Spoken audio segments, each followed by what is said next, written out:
And I think it's really important for us to understand, like, as Christians, there's no silver bullet. Like, there's no magic wand, right? Just because you're a Christian doesn't mean you're not going to feel.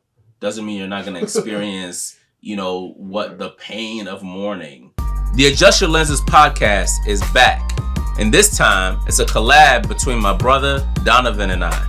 Manna and Adjust Your Lenses presents Daily Bread. See, we've been on a journey, and what we want is for you to come on the journey with us. Get ready, fasten your seatbelts, come break bread with us. If you start, as we study scripture, think about the people who that's what they did. I think it was the scribes. That's what I'm saying. Yeah. That was it. They just sat and just studied and read and studied the scrolls and the prophets and all these things. That's all they did, right? That's it. And that's it. And so I think we have to understand, like, if somebody's not being blessed by your testimony, like God's main purpose, Christ's main purpose, as he does a work in us, right? Because the work is always internal first. Like, no matter what we're part of, it's still internal. It's internal. It's that continuing from glory to glory, being changed and being transformed to the image of God through Christ. Exactly. So it's internal work. So now the purpose of that is so that I can now be a testimony. So now my life, my experiences are a testimony. Yep. So as you're building 30 Mighty Men, as you're building the Carpenter's Son, as you're building all these things, now you are going to be able to teach somebody else. Your life, your experience, these early mornings, these late nights, all these things that you're doing, somebody's going to be like, yo, like, I'm trying to do this, I'm trying to do that. God laid it on my heart, and God's going to send them to you. Now your life is a testimony. That's the good work. The good work is now leading somebody else, helping somebody else do it, right? It's the and so, it's the same thing we talked about before, man. Like, when I share my testimony about the what God pulled me out of and saved me from and everything like that, somebody else is being saved. That's the goal. That's the point, right? God's goal is not for every single person to suffer the same way, right? And just to suffer, period, and to suffer the same way, right? So the thief, the thief on the right, thief his whole life, vagabond, whatever you want to call him whatever. That's why he was being crucified, right? What happens? He believed and he was saved and went into eternity. So we could say, well, but he didn't get to suffer for all he did, right? It's like, that's not the goal. The goal is not for suffering. The goal is salvation. So we don't, so it's not, the good work is, hey man, is there a 16-year-old? Like, there's somebody I know right now, and I've been chopping it up with him. Dude is like living the life I lived, bro. Like, in my same age I was, trying to figure stuff out and everything like that. And just being pulled by this life of, like, people pleasing and bad friend group and women and all this stuff, is just wanting to know what it's like. Like, how do I actually navigate this, like, life of being like essentially an eligible bachelor? You know what I'm saying? Like, you know what I mean? And so he's like, he's shaking and moving. He's trying to do all these different things and all these things, and very much like wants to, be great, but he's not able to, like, keep himself, like, walk holy. Sure. You know what I'm saying? The holiness, and it's hard. And what people don't realize is, and I've been talking to God about it. I'm like, yo, God, why do you have me working with this dude? And God's like, because he doesn't have to go through what you went through. Yep. I'm trying to save him from having to deal with and go through what you had to go through. Exactly. That's the point. That's the whole point. The point is not for him to fast forward 10 years later and be like, oh, look at all that I had to. No, God's like, no. I don't want him to have to do that. And so you went through it, Exactly. so now you can help him That's not the have to point. deal That's with the it point. and go through those things. And so I think it's important, man. Like and so anyway, there's a couple of things that I wanted to, and I kind of feel like we already started on it, and maybe we can go on Carpenter and Son. Sure. But I think I was watching the video on grief. Oh, and what I put out? Yeah, and I think that I feel like, you know, it's a really important topic. We just came out of a pandemic, and people are grieving a lot of different things. A lot of different things. And one of the things that I just learned over the last year and a half, as I keep hearing it, which is confirmation for me that this is part of what I need to do, because that's one of the ways God speaks to me is by hearing the same thing from different places, right? In the multitude of counsel, there's wisdom. And so this idea of needing to grieve things you had to let go of, things that God stripped away from you. I think when we don't grieve those things, they have a tendency to still have a hold on us. So it still feels more appealing because you didn't grieve it. Maybe because of fear, you left it. But leaving it and killing it are two different things. And you know what I mean? Like, and you don't kill it. The Holy Spirit does that work, but you have to ask him for it. But you can't kill something that you don't even know still has a hold on you. So this idea of like grieving things is something I'm still understanding right now. Like I need to grieve certain things. Like grieve that old lifestyle. Don't ignore it. Grieve it. Like grieve it, and grieve comes in waves. So there's gonna be a time where it's gonna come again, and you just need to grieve it. But if you don't grieve it, it's gonna still have a hold on you. So it's gonna try to have a pull on you. So, but that's a different type of grief. Can you talk about like the grief that you've had to just deal with over those last few weeks? Yeah. So what you talking about right now is like so my grandmother passed away. I think it was March 4th now. So it's tough, man, because my grandmother was like, I mean, she was Big Mama. I mean, it's Jamaican culture. So we don't have Big Mama American but it's like she was the central component to like she was the glue of the whole family. Yeah, right. But her faith was big. So like, I didn't realize until I had to like I was like writing the remarks for my what I want to say to my family that my grandmother was my first representation of Christ. I didn't know that. I started thinking about like why I even believe. I thought about Paul writing to Timothy saying that because of Lois and Eunice, your grandmother and mother, that's why your faith is this, right? And I thought about like my grandmother and my mom's faith like being impactful to me, but like it was so in terms, I mean, it's hard because the grief part is hard. I'm going through it now, I guess. But when I went, my grandmother was sick, and I flew out to Florida to go and see her. And my goal was to hang out with her for a week. You know what I mean? I was like, I'm gonna come on. It was like literally after Bible study, I went. I literally like my mom said, she's not looking good. You probably come out here earlier than you want to come. I was like, all right. So I booked a flight. The next flight out, I went. I booked the rental car. My wife did, but the rental car and the flight for me actually, and I went out there. When I landed, it probably was like I don't know, like 9:30. But because it's Orlando, my mom is in Central Florida. My grandma's in Central Florida. Orlando is nuts. Disney World, theme park. It's just it's the craziest airport in the world. I mean, probably the whole world. It's just nuts. So it's like a big airport. It's like it took me like 2 hours to get out the airport. Wow. So I didn't get out this way at 11:30. I was like going midnight. So I'm like going to drive straight to my grandma's house. It's like 10 minutes in the car. I think I stopped to get something to eat. I ain't eating. I'm getting something to eat real quick, like a snack, really.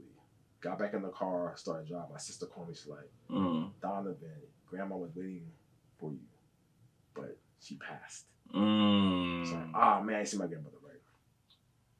But it's weird because my first thoughts, and this video hasn't come out yet, but I'm doing something with Tim. We're looking at sermons, and there was a sermon by John Edwards. He talks about the many mansions. And my first thought that God gave me was like, she in the mansion. She got her pick. I thought about like, yo, because her faith is so big. Yeah. So like, whatever mansion you want, you got it. You got it. So you know what I'm saying? He said, the Father's house has many. How a house got many mansions? The Father's house has many mansions. Like, my grandma got her pick. So for me, like for me with this, at least for this particular grief we're talking about right now, and then of course, so even with that, so like, with that though, it comforted me. Just like, I don't know. I thought about Paul saying like, I finished the race. Like my grandma did all she could with what she had. You know what I'm saying? Like she never. Everybody, even at the funeral, everybody that came up to speak, whether they knew God or not, had to mention God because of my grandmother. Wow. Because that's her faith. You can't put her and not say that. I say that. You had to. Like, you couldn't. Yeah. She was trying to get everybody to the faith. Yeah. So, like, and I was just around, so it was normal conversation for us to talk about God and Christ and whatever else. So, I thought about with grief in terms of that. Cause, you have some people who go to funerals, they're about to jump in the casket. Right? I was like, yo, why people do that? Even before, because really, this is my first big death, to be honest with you. I haven't had, like, in my family personally, where, like, I've had somebody that's really close to me. My mom and somebody, like, I was close to my grandfather. Like, this is, like, my first big death in my life. Yeah. I've had to, you know what I mean? I still have people like, oh, someone died, like, and it's a big, but it's my first big one. So I really know how to handle it. But, like, for me, the comfort came from two things. My grandmother knew Christ. Yeah. And I know Christ. So I'm good. So, yep. But if she didn't know Christ, I might not be good. If I don't know Christ, I'm not going to be good. But the fact that we both know Christ, and I know, because even when I went up there, I was like, I used my time up there to just double down on, yo, you got to get Christ. If you want to see grandma again, you got to get Christ. Yeah. You know what I'm saying? Like, you're not going to, like, if you want to see her again, I know you're crying. I get Christ though, because she knew where she was going. She knew what she was doing. Yeah, I told her to let her last days, man. She told me for like, dog, like, I'm not scared. Like, I'm good. You know what I mean? In the context, like, she was having, you know what I mean? Like, so if you're good, I'm good because I know him too. So why am I gonna be crazy? Like, I know him, and you saying that you know him, so you're good. I'm just like, but I can but at the same time, the things for the grief part of it, the other part of it is. Yeah, I would love my grandmother to be here for, like, maybe there's gonna be moments that, because she was involved. She saw Carpenter's son. She was excited about watching me do these things. You know what I mean? Yeah. Even to, like, be ordained and, like, she's excited about all that. So, like, she's involved in that. So it's probably moments that, like, I would love to have her in. Yeah. That she's not gonna be able to experience, right? Yeah. But at the same time, like I told her, I joking in the video about, like, Peter says, I think it's 1 Peter 3:8, if I'm getting it right. Might be wrong. But I think it's 1 Peter 3:8. But he says, like, to God 1,000 years is one day. And 1 day is 1,000 years. So I literally did the math. Yeah. Let me do the math real quick. Yeah. So I was like, okay, and I got to, I go to the details now, but I pretty much came to the conclusion that, like, 50 years is about 1 hour. Her new time zone. So I said, by the time I die, I'm coming through the door. Yeah. So by the time she unpacks her bags, I'm showing up. Yeah. So he's like, oh, Zombie, you right here? Yeah, like, what's good? Like, how you doing? Like, you know what I mean? So, like, in my mom, like, grandma not even gonna have that much time without me there because where she is. So, like, I'm gonna see her. So, if I do what I need to do and I have to continue to be with Christ and, and with the grace of God, like, I'm able to be in the same place as her, like, then I'm gonna be there soon. Yeah. So, again, for me, I know everybody's going to deal with it differently, but for me, I'm like, I had great moments with her. Yeah. I can't lament over the moments I'm not going to have. Yeah. Think about what I had. Yeah. She shaped me. I told her, in the remarks that I told her, I was like, I remember this the moment in my life, I was really, really young. My grandma dropped me off at my mom's, and she gave me something. I don't know if it was money, candy, or a toy. I was really young. I said, I don't even remember what it was, but I remember how I felt. And that's my grandma. I remember how she always gets some stuff. Probably stuff in the house right now. Actually, the first course that was doing a shirt, it was her. Like, I actually do it for me. So that's what I learned. Yeah. But, like, I have a vision. I want to put this on. Can you do it for me? She said, oh, yeah, I got you. She I gave her, like, 2 bags of shirts. Wow. Like, she was like, them all for me. I still have them in here. Wow. Right? But, like, she always was gay. So I just remember how I felt. Everybody that came into that room to talk about her was like, they couldn't deny how they felt, and that's what Christ is. Right? It's the feel. So for me, with grief part, so again, I know everybody's gonna be different in this, but it's my faith that allows me to be comforted. Yeah. Because without it, I don't know. I don't know how you would deal with it, because you're like, if you think you're never gonna see her again, for real, like you're like, I ain't ever gonna, I don't know. Then you really gonna have to jump in the casket. You know what I mean? Like, come back, like resurrect right now. Like, I need you. You know what I mean? But if you know, I know him, she knew him, I'm gonna see you soon. Literally, like in 1 hour, 50 years from now, 1 hour, bro, she gonna see me. Yeah. She'll be unpacking her bathroom outside, and she'll like, she gonna be outside. She still, when she go outside in Jamaica, she would go out in the sun and be really hot. She would go out with an umbrella. Like, so she gonna be in with the father of lights. No stuff, father of lights with her umbrella. Yeah. She's gonna be going to crib, so she's gonna be with my auntie, like her sister, who passed away maybe years ago. Okay. They're gonna be in that joint laughing at that, which they always did when they were, on Earth. And we put the rice and peas on the pot. And you go walk right through the door. I'm like, yo, like, oh, you here? Like, like, what's good? Like, I'm up the street. Up the street. Yep. You know what I'm saying? But that's what I feel about, like, yo, that's why I'm like, I don't know, I didn't have that moment of like, I felt like, yo, like, God told me right away, like, she got a mansion, yo. Yeah. He said, why would I tell you if I didn't come and prepare the place for you? Why would I tell you? I'm going there first to prepare for you. Yeah. So that's what helped me with it. So again, I know everybody has their own perspective. You know what I'm saying? But for me, like, that was the thing that, like, really gave me that comfort, bro. So for people who are, like, really struggling with grief, what do you think they can do to really, like, deal with how you deal with it, right? Yeah. I don't know. I mean, I've always been, I don't know if this is part of the perspective. I think this might be part of the reason why someone might struggle with it. It's about perspective, right?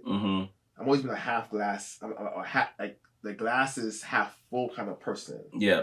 What did I gain? Not what I'm not gonna, you know what I mean? Like, what's here? What's in my hand? Yeah. So, like, for someone that's grieving, I feel like, and again, I mean, there's different moments, right? Like, people die in different ways, so it's also that variable. She live a long life, though. Yeah. So if somebody dies young, you die, like, it's different ways that you can pass. So even that part of it is another variable to this conversation, right? But, like, for her, she lived a long life, so it's also comforting. Like, she ain't die at 20, right, or 15, or I mean, prematurely. Like, she died in full, right? Or at least from my perspective, she did, right? So for someone else, might be like, like my wife probably be a good person to talk about this, because her father died when she was 18. Oh. And she had to deal with that. And she didn't even know Christ until she knows Christ now. So that was hard for her, and hard for everybody, because he was really like a big influencer of her and all of his kids. So like, I don't know, I think like when it's premature, I think about, like, even when I thought about this in death, like when you die prematurely, yo, you know, it's a big. Yeah. Everybody that knows you is alive. Whereas you die older, most of your friends gonna be gone. Yeah. So it's a little bit smaller. She thought, maybe he ain't had an impact. No, they have an impact, but their people ain't here. Yeah. But when you die young, everybody's here. It's like a lot of people that do like, yo, why do it like this? Because it's you died younger than you should have, right? So, but I don't know. I think, for me, at least for her, it's about what did I get from her. What can I cherish? What do I have? I remember I went to her crowd, went to her stuff, and started putting stuff away, whatever. So I grabbed her Bible, her journal. Like, I want that. Like, that's something valuable for me. So I grabbed those things, right? But someone that's died prematurely, I don't know, man. It's tough, man. Because you have a death can change the entire direction of your life, right? Because we have guys in our group that we know, like, they lost their wives young. You know what I mean? Yeah, so like, so how do you? So I think it depends. Yeah. Really, like on the circumstance of the death. Yeah. Right? But I do know this. I told my wife this, right? I was like, look, if I go, you move on. You find like, because life is not to just mourn. Like, I need you, but I have to tell her that, because I don't know if she's gonna do that. Like I need you to find somebody, whatever, depending like when find whatever you need to move forward. Like, I'm good. I'm with the Father. I'm good. Don't worry about me. I'm straight. You know what I'm saying? Like, so if it help you to move forward and to stay in with God, then you do that. Yeah. Right. But again, it's a tough question because I think there's so many variables in it. Yeah. You know what I mean? There really is, and as you well know, like there were still some really bad days, but I don't think it was the heaviest worst days because I wasn't there. Definitely. And so, but in terms of like changing life trajectory and decisions and things like that, I've seen both through my wife and others just how significant that can be. And I think it's really important for us to understand, like, as Christians, there's no silver bullet, like there's no magic wand, right? Just because you're a Christian doesn't mean you're not gonna feel, doesn't mean you're not gonna experience what the pain of mourning, right? Sure. We're currently reading together the book by Dr. Tony Evans, Divine Disruption, which talks about there was a 2-year period where he lost his wife. So Dr. Tony Evans' wife died, Lois Evans, and then also I think his younger sister lost her husband. And so it was just like a series of deaths, like 6 deaths. He lost his father. So he lost his wife, lost his dad. His little sister lost I think it was his little sister or Lois's little sister lost her husband. It was just a lot. It was like 6 deaths in like 2 years. And if anyone knows the Evans family, right, they're one of the Christian, families that they're well known. Priscilla Schreier and all these people. Of course. Yeah. So, but they were talking about how their faith was rocked. You see what I'm saying? Because of it. And when you think about it, it's like, this isn't just one death. This is like series of deaths. And so when it's happening like that, you start to think about certain things and question the goodness of God. And I think this is where a lot of Christians, these are things that you don't typically hear coming from those types of people, and people don't want to say that because you're not supposed to question God, and you don't question God's goodness, and da da da. And I think we have to understand that when the woman caught in adultery showed up, he said then they were ready to stone her, and they were trying to entrap him. Because if he went either way, they would probably still stone her, 1, and 2, now he's trapped, right? In the Mosaic law, whatever case may be. Sure. So he stooped down and wrote in the ground, and when he got up, because they kept asking him, is it right, is it lawful to do so? He says, he who hath no sin, throw the first stone. And he says, one by one, they dropped their stones, and they walked away. So, and here's the crazy part. I thought that I always read that story and heard that story preached, and I thought that was the crazy part. Oh, they all dropped the stone and walked away. No. He faced her and says, where are your accusers? He didn't say, how could you do that? You just a sinner.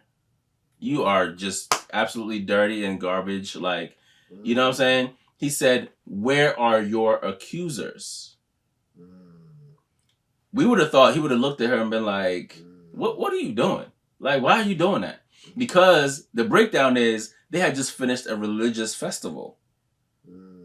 So the Festival of Weeks was one of the religious festivals that they do in their Jewish culture. So they just they just had a 1-week crusade. She went home and committed adultery.